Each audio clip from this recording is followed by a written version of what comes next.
So, welcome everybody, welcome. It's got to be round about 6 o'clock, the 27th of March. I think it's 27th now. So welcome everybody to the Stress and Time Management lecture sort of thing. If you haven't already watched the previous one that we've done, called Why Can't All My Clients Be Nice? I'd recommend you, of course I'd recommend it, I did it, okay? But I'd recommend you go and visit that. It's on YouTube, Why Can't All My Clients Be Nice? So for the next hour, this will take about an hour to run through.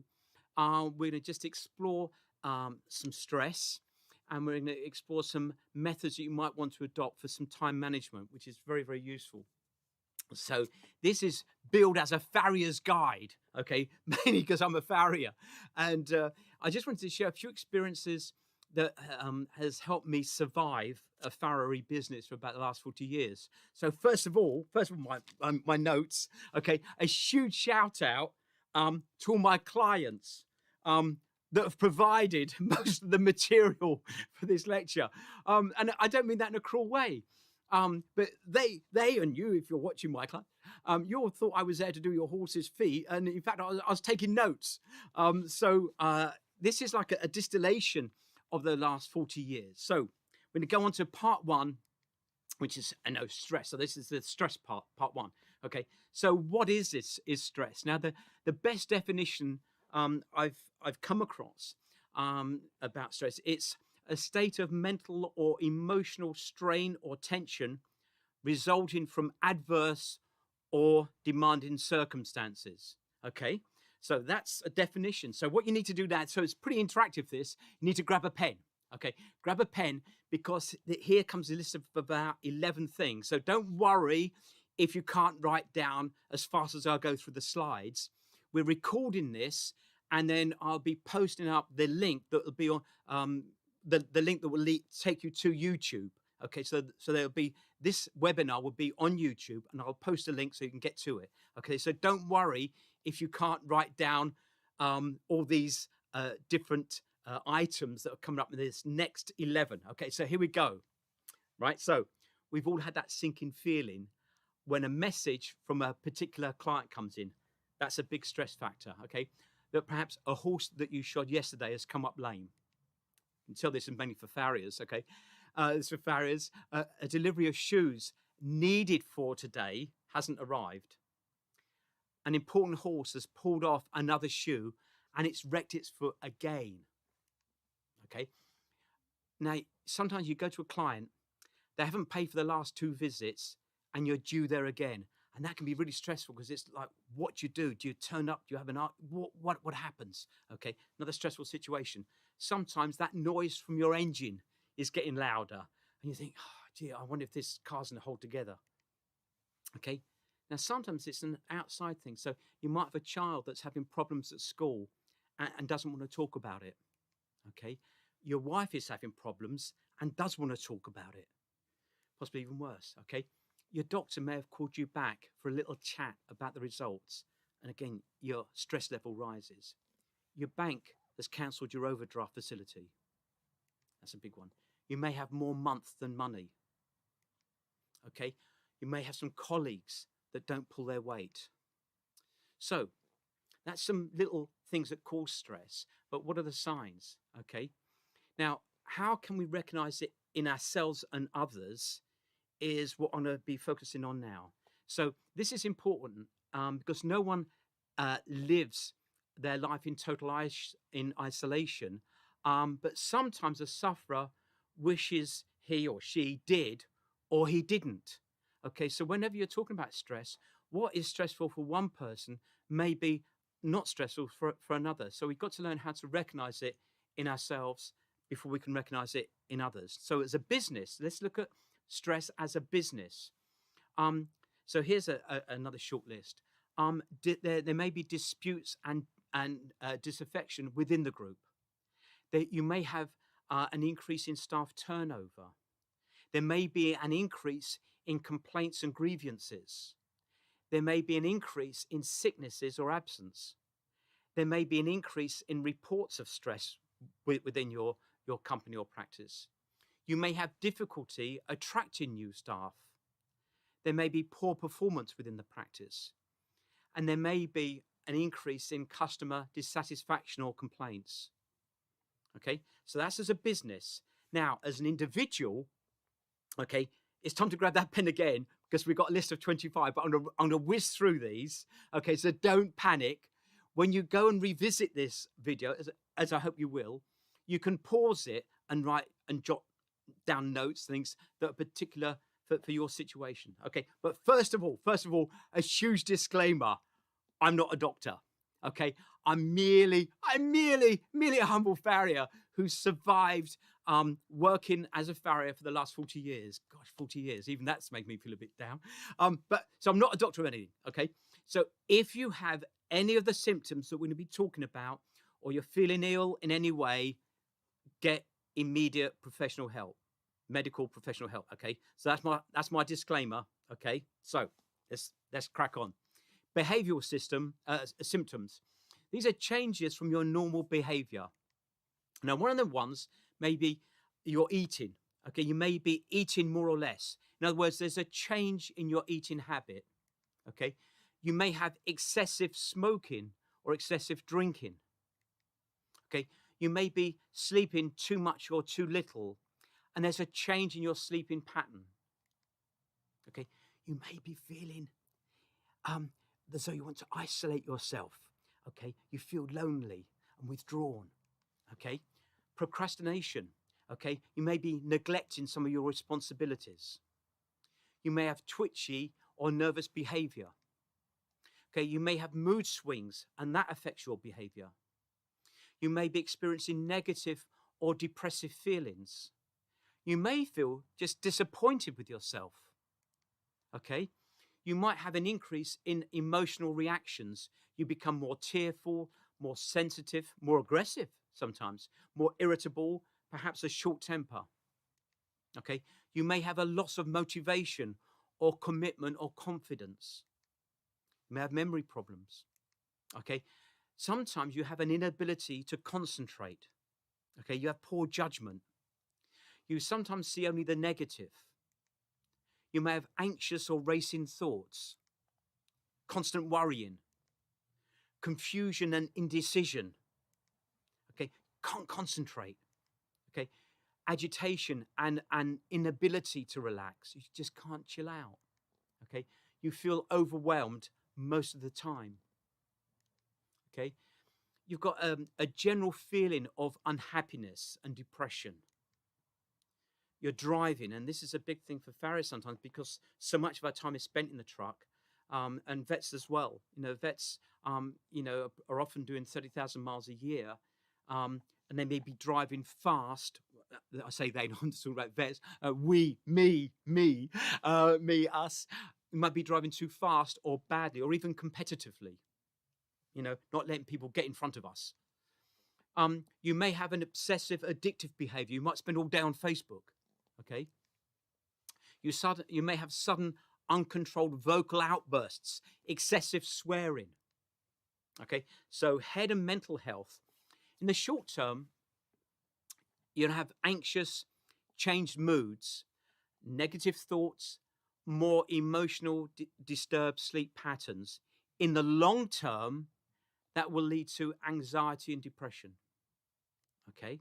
Now, if you think it's all in your head, you need to think again, because you also have physical symptoms, which are aches and pains, diarrhea or constipation, nausea, dizziness, chest pain, rapid heartbeat, loss of sex drive, frequent colds.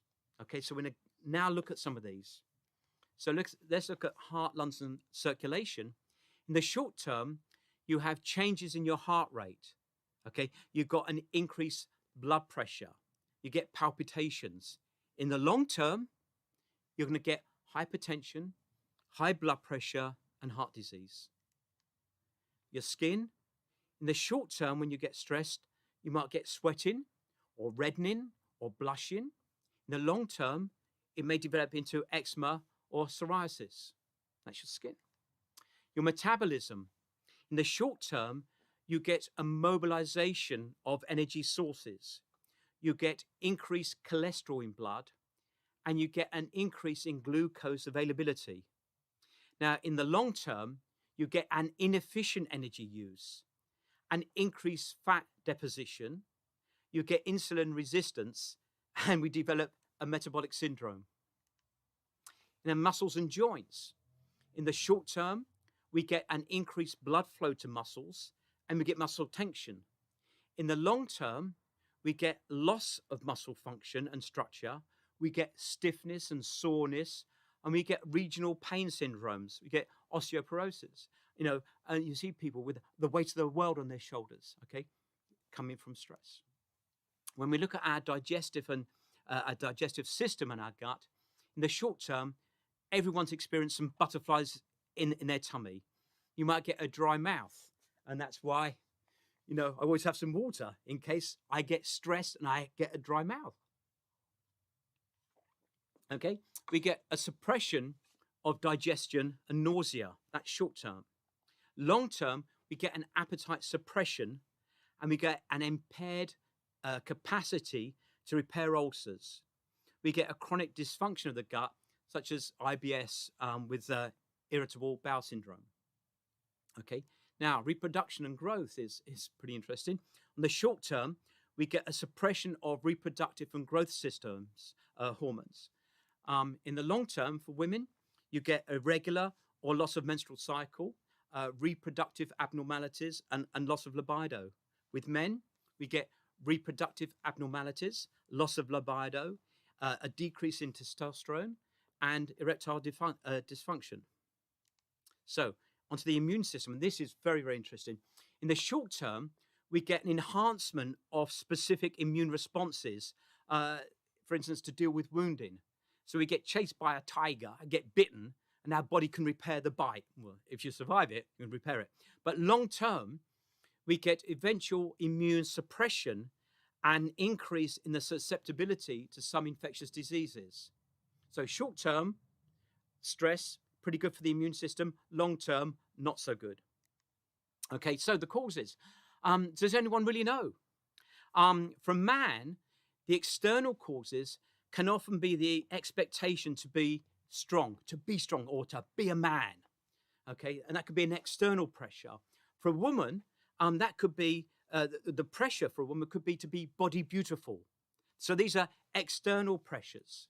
Okay, and these are self-inflicted pressures, which, if you keep them under control, can be a good thing, because it focuses your attention on perhaps good diet and exercise. But if left to rampage out of control and becomes your driving force, it can be quite destabilizing and unbalance our life, and it leads to a preoccupation that is all life is about. So if it's to be strong or to be a man, you might say, I'm going to go down the gym and pump iron, and you'll be down there all day, every day, all night, and all the rest of it. So there's a preoccupation. So you've got to keep a balance. A little bit is good, but balance is really the key. Okay, so what causes it? Now, I was very fortunate to have a lovely client, Dr. Mike Bott, and it's him that got me interested in stress and time management, because that's what his field is. And he came up with this beautiful quote, which is what causes it. What causes it, stresses is, and it's an inability to develop the skills necessary to deal with circumstances. Okay, I'm going to repeat that because it's really, really cool. Inability to develop the skills necessary to deal with circumstances. Okay, so really what he's saying is we need to develop some skills to help us with the circumstances. Okay, so thank you, Mike Bott, great guy. Okay, so habits. Okay, so we all have habits. So this is King James Version, one of the Proverbs. As a dog returns to his vomit, so a fool returns to his folly. So as a dog returns to his vomit, so a fool repeats his mistakes. Okay, so we may have to change some things. Okay, one of the stresses that we may have experienced, and I certainly have, is a Christmas stress. Okay, this is a type of stress, Christmas stress. This is having to be with people we don't want to be with, or not being with people that you want to be with. You may even have deceased loved ones that you wish were there. So these are external ones that we sometimes internalize. Okay, so let's look at some common external causes of stress. Big one, weather. We've just come out of what everyone would say was a long, dark, cold, dreary winter. In fact, all winters are pretty much the same length. Okay, but we can suffer or be affected by, SAD, seasonal affective depression. So we don't feel good over the winter. A lot of people will try and get away uh, to somewhere sunny, or they may go skiing. And it's not so much that they like the cold, but it's the amount of light you get. When you're skiing on a nice alpine hillside, you're bombarded with light and it really makes you feel good. Okay. Another external cause of stress could be major life changes. Okay. Could be work or school. You may have relationship difficulties. You may have financial problems, being too busy, and you may have children and family issues. So these could be common external causes of stress. And now we look at some internal ones. So again, King James Version, as a man thinketh in his heart, so is he. We can think ourselves ill. We can get stressed just by how we think. Okay, so we worry all the time. We're a chronic worrier. Okay, we are very, very pessimistic. We have negative self-talk. We may have unrealistic expectations of perfectionism. Okay, we might have rigid thinking.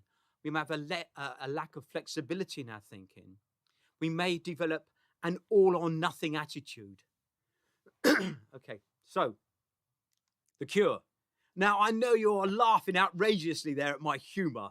And so you should be, because that's a great cure. Great band. Okay, so we go on to the cure now. Okay, so what can I do about it? Well, first of all, it's taken a lifetime to develop. So it's going to take some effort to overcome. But the good news is starting's half done. Okay, so let's begin. So you can't make somebody successful against their better judgment. So success in dealing with stress, it's an inside job. It's an inside job. Okay, so onto the actual essence of this now is the time management. Now, there's lots of things that can cause stress, but I'm going to just focus now on a time management aspect, because I think that time management, once we get the time management right in our lives, most things tend to fall into place. Okay, not saying everything will, but for me, I found that time management was a key to reducing stress. Okay, so great advice that never worked.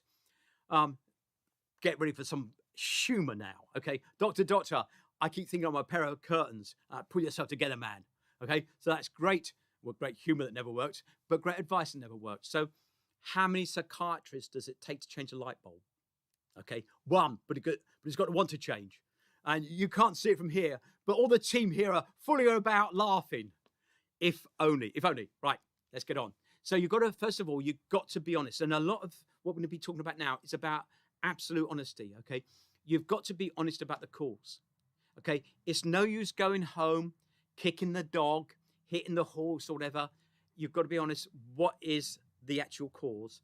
And you've got to prioritize your activities. Okay, so a brief history of a to-do list, because that's a great way of organizing your activities.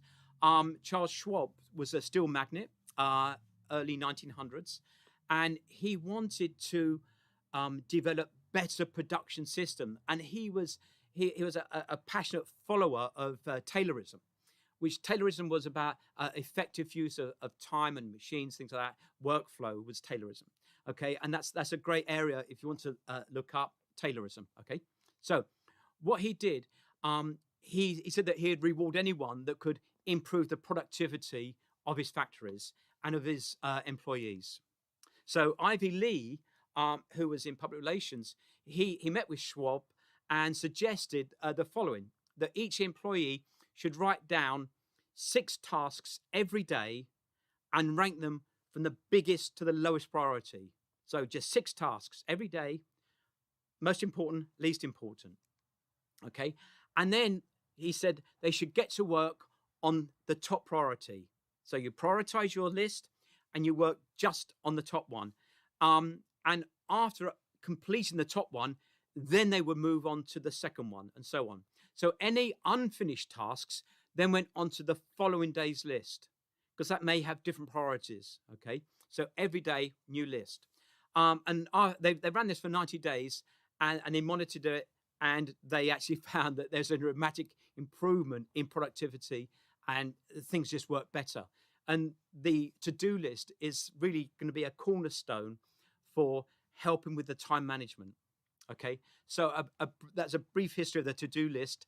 And thus the to-do list was born. Okay, that's when it started. But, and this is interesting.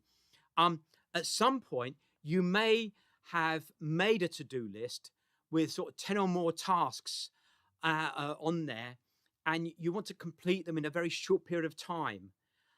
But as you get to work, the sheer immensity of the tasks leaves you in a state of paralysis, okay, with a heavy sense of obligation and nagging feeling in the back of your mind, that you're not getting anywhere through the list. Okay, that's normal. And Tim Pitchell, he's an expert in the area of procrastination research. I know, who would have thought there's such a thing? I don't think I'd ever get around to doing it. But he argues that you feel an immense sense of accomplishment simply by writing down all the tasks you would like to complete without ever completing any of them, okay? So your brain will simulate the success you would like to feel. Okay, so it really is important to get that feeling there first, okay? So this is a to-do list, okay? I don't know if you can read that, but number one is to make a to-do list, okay? And then check off the first thing on the to-do list. So you've already made a list, so tick it off. And then number three, realize you've already accomplished two things, okay? And number four, you can reward yourself with a little nap, okay? That's a great little to-do list, okay? But you start to feel that sense of accomplishment. Okay, so there's three basic questions that we have to ask ourselves is, where do we want to live? How do we want to live? And who do we want to live it with? Okay, so there's only three basic questions we ever have to ask ourselves about life. Okay, so if life were this simple, it would be just fantastic. You have money on one side, time on the other. If you want more money, you give up time. If you want more time, you give up money. And if only it were that simple, but it's a bit more like that you get pulled and pushed from different directions, different people making demands on you. And that goes on and on and on until eventually that happens. You're spinning plates and you can't keep them all spinning, and you'll have some plates falling off. Okay. And that's what happens. You can't spend your life just spinning plates. Okay. You can't do it. Okay. So we need to recognize that life has many elements that require attention, some finance and work, some home time, some relationship time, some spiritual worship reflection time, okay, some physical exercise time, some leisure time, certainly. You've got to help others, perhaps do some charity work somewhere. And of course, now in the UK, Farriers are obliged to do CPD. So you've got to do your CPD and record it. Okay, so that's also important here. Okay, and I don't know about yourself, but we've all had clients, women clients, excuse me, they've been wives of very successful men. So they've been wealthy wives, and many end up divorcing because being the wife of a successful money-making man was not enough. The man thought he was being a man by being a huge provider, but he was neglecting the other elements in his life, and so his life was unbalanced and it fell apart. And I think as Farriers, we can often identify with this, that we're out there shoeing well into the night, early starts, late finishes, weekends, and the rest of it. Okay, and sometimes our lives can get a bit out of kilter. Okay, so there was nothing he wouldn't do for her. He would climb the tallest mountain. He would sail the seven seas. He would fight the most fearsome monsters as she left him because there's never home. Okay, so you've got to understand that it's no good doing all this stuff outside of your home if what you want is a happy home. Okay, so all work and no play made Jack a dull boy and Jill a rich widow. Okay, that's Even Essar, died in 1995, quite recently, well, 30 years ago. Okay, so one thing you've got to be honest about now, and it's this: it's no use pointing your finger of blame at people, at governments, at situations, at clients, or whatever, because every time you point your finger, I can't really do that, okay, that way, there's three pointing back at you, Okay, there's a picture there because I can't do it. Okay, so if you point the finger at blame at somebody, look at your hand. There's 3 fingers pointing back at you. Okay, so you've got to be responsible for your own actions. You've got to be in charge. You've got to be honest. Okay, so how do I go about fixing me? I can't change the world, but I can change how I deal with it. So it's how do you eat an elephant? Is one bite at a time.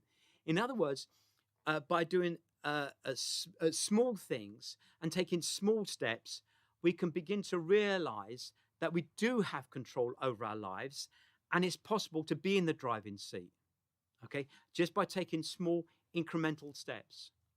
So isolate the problem or problems. Sometimes life becomes more like a stew as opposed to a plate with the meat and veg separate and neat and tidy and organized. Okay, the stew, and I'm a lover of beef bourguignon, so I love a stew. But sometimes your life can feel like that it's a bit messy, it's a bit disorganized. Okay, and if we want a nice stressful life, we may have to become more organized. Okay, so sometimes the problems have a monetary value, and we can identify the size of the problem without the emotional attachment. Okay, if we allow ourselves to take the emotion out of the decision making, we can often get to the crux of the problem. Okay, coping starts with being honest that you have some of the symptoms. Okay, so it's back to being about that honesty with yourself, not with me. This is for yourself. You're the one watching this. Okay. However, it is you, but not as many as the man who was told by his doctor that he had hypochondria, to which he exclaimed, "Oh no, not that as well." Okay, so just be honest about some of the symptoms that you do have. You don't have to make any up. Just be honest. Okay. So there's a great book, The Magic of Thinking Big, by David Schwartz, and he defined one big killer of success as a paralysis of the analysis. Okay, but then he went on to give an antidote to this, which was action cures fear. So this is where it can get a bit confusing, because this can be both doing something or not doing something. So we stop doing some things and we develop new habits. Okay, so action cures fear. Okay, now, great film. I don't know if you've watched it, called Patton. Okay, and in the film Patton, there was a situation where the Seventh Army their progress was being hampered by a donkey that was pulling a cart on a bridge, and the whole force, the whole army was being held up by this donkey. So General Patton came along, just pulled out his pistol, shot the donkey, cleared the way. Now, I'm not suggesting for a moment, please don't get this wrong, I'm not suggesting we shoot every donkey or person that gets in our way. That's not what I'm saying. But sometimes the answer is more simple than we think. Okay, so that's the point I wanted to make, not to go out and shoot the problem. Sometimes the problem is more simple than we think. Okay, there's no shame in saying no. No shame in saying no. So why do I feel guilty when I say no? A great book by Manuel Smith. Okay, recommend that's on every farrier's reading list. Okay, why do I feel guilty when I say no? Okay, so difficult horses, difficult clients. Do you work on Saturdays? Do you work weekends? Can you come after I finished work? Well, no. Do you come out this far? Can I pay next time? Can you fit in another horse? There's no shame in saying no. You know, clients will ask the questions because they don't know, but you think that they want you to do that, but you haven't given them an option. So just say no. So do you do difficult horses? Well, anyone that does difficult horses, if you don't want to do them, just say no. If you like doing them, then the answer is yes. Okay. Difficult clients, you know, that make demands on you, just say, I'm sorry, we can't continue with this relationship now. Okay. Do you work on Saturdays? No. Okay. So there's no shame in saying no. But often at the beginning of our business life, we are so pleased to have any inquiries or to get any work that we just say yes to everything. Then 10 years down the road, it's become such a habit that we just keep saying yes, even though we want to say no, but we're not able to say no because all we've practiced is saying yes. So there's no shame in saying no. Okay. Focus on your day schedule. This is your business. These are your T&Cs. Focus on your day's schedule. Okay. So, a common cause of stress is the time management, or rather the lack of time management. Okay. That's the common cause of stress. So, if you're always running late, you're chasing your tail, having to leave work unfinished, so it goes on, then you may want to look at how you structure your day. And again, you've got to be honest, Okay. First thing to do is look for any pinch points in your business. How do you organize not only your day, but also your business? And then iron out those pinch points. Okay. Things like what things put a wrinkle in the way you work. Okay. What things need fixing? Ditch that old computer you're always waiting to load up. And that was a big one for me, because I'm very frugal. I don't believe in getting anything new. And I would sit there fuming that it'd take half an hour to load up, and eventually I thought, this is ridiculous. It's causing me stress. And also now, for a few £100 I can get a new computer, and then that pinch point was automatically gone. So I get in, switch on, start the work, switch the computer off. That's it, done. So I reduced my stress by identifying one small little pinch point that had a monetary fix to it. Okay. What work takes up your time that could be outsourced? Okay. Do you want to take on a bookkeeper, or someone that loads your truck or cleans it? Or, you may want to, and often this is the case that for farriers, farriers get busy, and then they look to employ another farrier to help them with the workload. But what having another farrier on board does, it doubles the workload. So you may want to think, well, can I outsource the driving? Should I take on someone from, say, an agricultural college who's 20 years old, got a clean driving license, and can drive me about, and I can handle the calls as we go, and then they can unload my truck? We may want to outsource some of our daily work to somebody else. Okay. So what sort of things could make your day run smoothly? Okay. So now you've got to plan forward and work backwards. Okay. So it's what time do you want, or what time do you need to be home by? Okay. How long will it take you to drive home from your last call? How long will it take you to write their invoice and load the truck? How long will it take you to answer incoming calls whilst you're shoeing and trimming? How long will the work really take if all goes well? And how long will it take if there's a problem? How long will it take you to get to your last call from your previous call? How long for lunch? How about building some time buffers for emergencies or extra horses, to handle calls, to make ordering of supplies, calling your loved one to say you love him or her, or even call your spouse? Okay. So do the same for all your calls. And this is where you've got to be honest. You really do have to be honest about this. Otherwise, it doesn't work. Okay. Now you know what time you have to leave.